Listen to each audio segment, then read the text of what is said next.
अस्सलाम वालेकुम नाज़रीन, आपका मेजबान यासिर शामी आपकी खिदमत में हाजिर है और आप देख रहे हैं डेली पाकिस्तान। मेरे साथ ये जो खातून मौजूद हैं, इनका नाम है हिरा ज़िशान। इनकी स्टोरी बड़ी जबरदस्त है। ये हर जुम्मे के जुम्मे दुल्हन बनती हैं। इस वक्त इनके 4 बच्चे हैं। उम्र इनकी 42 साल है, लेकिन देखकर आपको महसूस नहीं होगा कि ये 42 साल की हैं। आपको ऐसा ही लगेगा कि जैसे 18-19 साल की लड़की आपके सामने बैठी हुई है।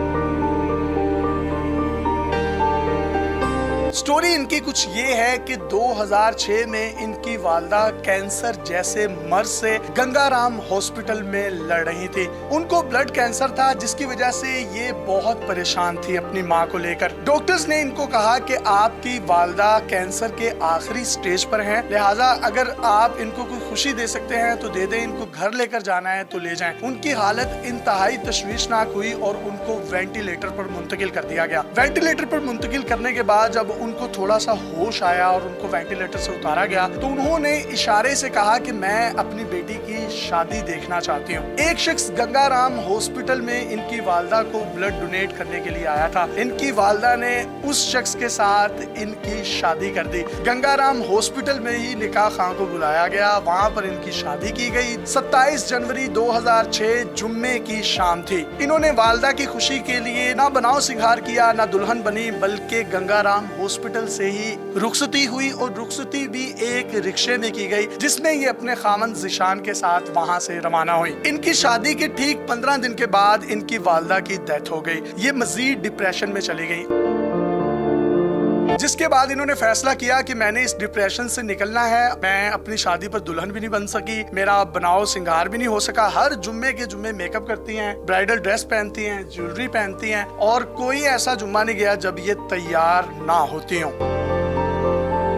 इनकी शादी को 16 साल हो चुके हैं। इनके टोटल 6 बच्चे थे, जिनमें से 2 बच्चों का इंतकाल at the time of delivery हो गया और 4 बच्चे माशाल्लाह इनके हयात हैं। उस डिप्रेशन में से निकलने के लिए भी हर जुम्मे के जुम्मे मेकअप करके, ब्राइडल ड्रेस पहनकर, दुल्हन बन के पूरी दुनिया को दिखाती है कि मैं भी एक जिंदा दिल लाहौरी हूँ। और इनके जो हस्बैंड हैं वो इस वक्त इंग्लैंड में मुकीम हैं। इनके हस्बैंड भी इनको यही कहते हैं कि आपने जो करना है, जिस तरह करना है, जैसे बनना संवरना है बनो संवरो, लेकिन डिप्रेशन में नहीं रहना, बस जिंदा रहो। मैं तुम्हें जिंदगी में देखना चाहता हूँ।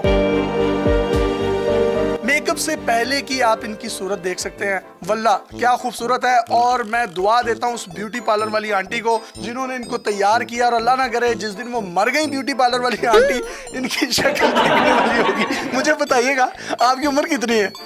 42 साल। 42 साल अब लगती नहीं है। बस ये गॉड गिफ्टेड है। अब जुम्मे के जुम्मे क्यों तैयार होती है? अपनी जुबानी बताएं। शौक है ना मेरा, तैयार लगना, अच्छा लगना। कोई ऐसा जुम्मा नहीं गया जब आप तैयार ना हुई हो? नहीं, जुम्मा पढ़ते ही साथ ही तैयार हो जाती हूँ।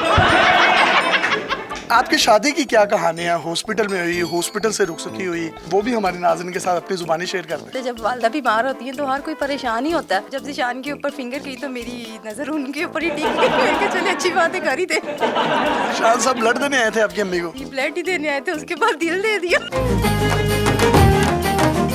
और आपने उनका खून चूस लिया? हाँ जी, अभी तक खून ही चूस रही हूँ। आप कितनी लकी है, वो इतने अच्छे हस्बैंड हैं आपके माशाल्लाह। उन्होंने कभी आपको रोका टोका नहीं, हर जुम्मे के जुम्मे आप दुल्हन बन के तैयार होकर बैठ जाती हैं। खुद वो इंग्लैंड में है। वो बेवा नहीं ना होना चाहते। वो बेवा होंगे तो वो ही मरेंगे। आमतौर पर जब लड़कियों की शादी होती है तो वो दुल्हन भी बनती हैं, बनाव सिंगार भी होता है, और उसके बाद सजी हुई गाड़ियाँ V8, ZX, Audi या लिमोजिन पर जाती हैं। तो आपके साथ इस तरह का कोई भी सिलसिला नहीं हुआ? तो आपकी रुखसती कैसे हुई? मेरे जेठ ने ड्राइवर को कॉल की कि वो आ जाए, तो आगे से वो बड़ा लेट था। रुखसती होना बहुत जरूरी थी, कुछ नहीं मिला तो उन्होंने रिक्शा ही मंगवा लिया कि रिक्शे में ही रुखसती कर लेते हैं। तो रिक्शे में जब बिठाने लगे तो मेरे हस्बैंड ने कहा नहीं, रिक्शे में तो नहीं मैं बैठूंगा, बाइक पे बिठा दो। बाइक पे ले जाऊंगा, रिक्शे पे नहीं लेके जाना। आपको डॉक्टर और नर्सेज ने रुखसत किया था गंगाराम हॉस्पिटल से? तब बहुत खुश थे, बहुत ज्यादा, कि हम यहाँ पे बच्चियाँ पैदा होती हैं, लेकिन आज हमारी एक ऐसी बच्ची है कि जो यहाँ से रुखसत हो रही है। आपके बच्चे भी सारे गंगाराम हॉस्पिटल में पैदा हुए? नहीं नहीं, अब गंगाराम की जान छोड़ दे। बच्चे कितने हैं आपके टोटल? जो अभी हैं वो तो 4 हैं, 2 की डेथ हो चुकी है। उनकी डेथ कैसे हुई? पैदा होते ही उनकी डेथ हो गई। 6 बच्चों की आप माँ हैं, 42 साल आपकी उम्र है, लेकिन अब लगती नहीं है। आपकी स्मार्टनेस का राज क्या है? इतने लंबे लंबे बाल हैं माशाल्लाह। और ये बच्चे होने के बाद तो वैसे ही पाकिस्तानी खवातीन के बाल ही गिर जाते हैं सारे। नहीं तो एक बच्चे के बाद वो खुद भी गिर जाती है। स्मार्टनेस का राज, फिटनेस का राज क्या है, बता दें। सबसे ज्यादा स्मार्टनेस का जो राज होता है अच्छे हस्बैंड पे डिपेंड करता है। जिनके हस्बैंड बहुत अच्छे हो ना, लविंग हो, केयरिंग हो, तो उनकी बीवियां ऐसी यंग ही नजर आती हैं। मेरे हस्बैंड बहुत अच्छे हैं। इसके अलावा आपकी और कौन कौन सी एक्टिविटीज हैं? जाहिर बात है मैं बाइक चला लेती हूँ। अब मेरे हस्बैंड ने आना तो जाहिर बात है मैंने बाइक पे ही उनको लेने के लिए जाना है, और आपको जरूर दिखाऊंगी कि मैं बाइक पे उनको लेने गई हूँ एयरपोर्ट पर। हाँ, ये दुआ करें उनका वेट ज्यादा है, बाइक आगे से ऊपर ना हो जाए। कुछ लोग सदाबहार होते हैं, वो जितने भी उम्र रसीदा हो जाएं वो लगते ही नहीं है कि उनकी उम्र 40 साल है, 30 साल है, 35 साल है, वो फिर भी एक टीनेजर लुक होती है उनकी। इनके साथ भी एक ऐसा वाकया पेश आया, वो हुआ क्या था वो इन्हीं की जुबानी पूछते हैं, जरा बताइएगा। मेरी अम्मी जो है कारोबार में पैसे इन्वेस्ट करवाती थी। उनकी डेथ के बाद वो मैंने शुरू कर दिया कि भाई जारी बात है माँ की सीट पे, वो कहते हैं ना बाप की सीट पे बेटे बैठते, माँ की सीट पे मैं बैठ गई। मैं कारोबार में पैसा वगैरह इन्वेस्ट करना शुरू हो गई तो एक बंदा ना पैसे लेके ना भाग गया। मैंने उसके खिलाफ FIR कटवाई। उसकी वालदा ने मेरे खिलाफ बैलअप करवा दिया कि इसने मेरे बच्चे को अगवा कर दिया, हमने छुपाया कहीं नहीं हुआ। तो जब मैं वहाँ पे हाजिर हुई तो उन्होंने मुझे कहा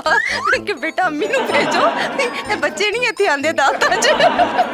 उस वक्त आपकी उम्र कितनी थी? मेरी 32 साल थी, लेकिन मैं बहुत छोटी लग रही थी। और जज आपको पहचान नहीं सका, उसने कहा चलो भाग जाओ यहाँ से। उसके बाद जब मैं वहाँ पे गई, थाने में गई, उधर SHO बैठे हुए थे, तो अंदर आके ना तो यूं करके देखे तो मुझे कहते हैं कि ये बच्चा कौन है? ये क्या यहाँ पे कौन कर रहे हैं? उन्होंने कहा कि ये हिराजी शान है जिनके ऊपर FIR कटवाई गई। छोटी सी उम्र में आपने थाने कचहरियां भी देखी, बिजनेस लॉस भी देखे, बच्चों की सूरत में 2 लॉस आपने देखे, फिर अपनी माँ की सूरत में वो ब्लड कैंसर से लड़ रही थी तो उनके लिए आपने कुर्बानी दी, अपनी खुशी को कुर्बान किया, हॉस्पिटल में ही शादी की। आप स्ट्रॉन्ग बनी कैसे? देखिए, हर किसी की जिंदगी में कोई ना कोई मसले आते ही रहते हैं। सबसे पहले मेरी माँ की डेथ हो गई जिनके साथ मैं बहुत अटैच थी। उसके बाद मेरे हस्बैंड बाहर चले गए और फिर उसके बाद मेरे बच्चों की डेथ हो गई। तो जाहिर बात है मैं भी इंसान हूँ। इतने डिप्रेशन में से गुजरना, तन्हा जिंदगी गुजारना, तो जाहिर बात है हर बंदे का, औरत का खासकर आप समझ सकते हैं कि हस्बैंड बाहर और यहाँ पे सर्वाइव करना बहुत मुश्किल होता है। और मैं इतना जो तैयार होती हूँ या यंग लगती हूँ, और मैं अपने हस्बैंड के लिए ही लगती हूँ कि मैं उनके लिए ही हूँ, बस मैं उनके लिए, और कुछ नहीं है। मैसेज भी देती हूँ कि हर लेडीज को चाहिए कि अपने हस्बैंड के साथ इतना प्यार करें, इतना प्यार करें, और आप कुदरती गॉड गिफ्टेड बनेंगी। बड़ी इन्होंने खूबसूरत बात की कि हर लेडी जो है उसको अपने हस्बैंड के लिए बनाव श्रृंगार करना चाहिए। अहादीस में भी यही बात है कि औरत को हार श्रृंगार जो है वो अपने हस्बैंड के लिए होना चाहिए। फिर हस्बैंड आपसे मोहब्बत भी करेगा, आपको दही बल्ले भी खिला के लाएगा, गोलगप्पे भी खिलाएगा, शवारमा भी खिला देगा। अभी मेरे हस्बैंड आने वाले हैं, 20 जनवरी में आ जाएंगे। उसके बाद 1 महीना हम गोलगप्पे तो खाएंगे। अल्लाह ताला आप दोनों को हमेशा खुश रखे। मैं आखिर में एक पैगाम देना चाहूंगा कि हर मुस्कुराता हुआ, हंसता हुआ चेहरा जो आपको नजर आता है वो अपने आप में अपने अंदर कौन सी जंग लड़ रहा है, नो वन नोस, किसी को नहीं पता होता। लेकिन अगर कोई भी चेहरा आपके सामने मुस्कुरा रहा है, कहके उड़ा रहा है, तो आप उसको देखें, उसके कहकों में उसका दुख, दर्द, तकलीफ, गम, रंज, अलम को महसूस करने की कोशिश करेंगे तो आपको जिंदगी का एक बहुत खूबसूरत चैप्टर आया होगा। अपने मेजबान यासिर शामी को इजाजत दीजिए। अल्लाह हाफ़िज़।